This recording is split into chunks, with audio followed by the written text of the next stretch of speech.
You understand, ma'am? Okay, come on. This way. Over, over, over, and over.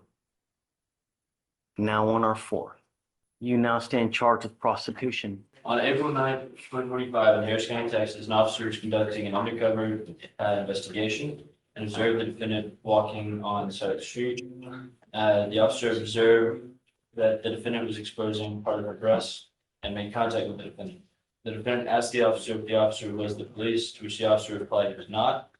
And the defendant gestured with her hands a 100, indicating values. The officer, whose training experience recognized this to be a tactic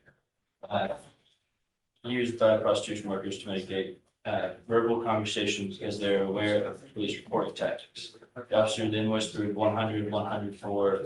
The officer gestured a closed fist, entering and exiting the officer's mouth to indicate oral sex. The defendant then nodded her head up and down to indicate a yes response.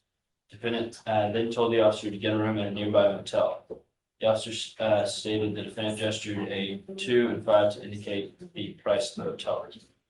The officer left the scene and gave the predetermined bus signal, and the defendant was detained. The officer stated the defendant was positively identified using her FBI.